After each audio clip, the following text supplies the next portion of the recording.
Now, Israel and Syria have again been locked in a war of words, with both of them accusing each other of firing missiles into their territories.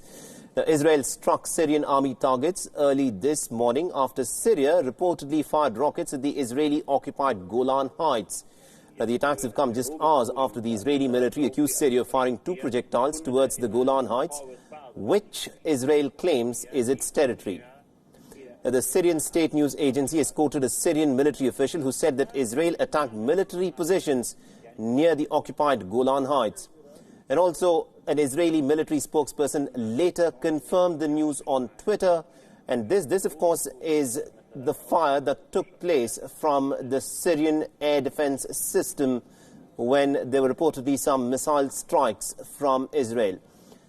And also it said that Israel targeted 2 artillery batteries and several observation and intelligence posts in Syria. There were reports of big explosions near Damascus, and the Syrian air defenses said that they had, quote-unquote, confronted the enemy.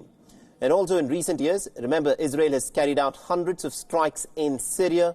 The attacks are targeted towards its regional enemy, Iran, and Iran-backed Hezbollah group.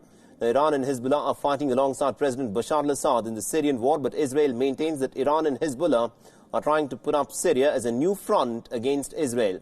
Syria does not officially recognize Israel, which seized the Golan Heights from it in a war back in 1967. All right, now US President Donald Trump will be making a state visit to the United Kingdom from Monday, and over the course of his 3-day visit, Donald Trump will be hosted by politicians and the royalty of Britain. But even before heading out to London, he already has some suggestions, interestingly, for Britain. And Donald Trump has said that the next British Prime Minister should, quote-unquote, walk away from Brexit if the European Union does not concede to its demands.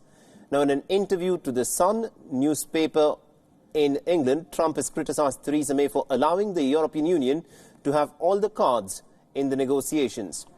Now, all this when the United Kingdom is in fact going through a tricky situation so far as Brexit is concerned. Meanwhile, Britain's opposition leader Jeremy Corbyn has accused Trump of trying to interfere into Britain's internal affairs. This was, of course, with Trump's recent endorsement of Boris Johnson as the next British Prime Minister. Now, Jeremy Corbyn has said, and I quote, President Trump's attempt to decide as to who will be Britain's next Prime Minister is entirely and completely unacceptable interference in our country's democracy.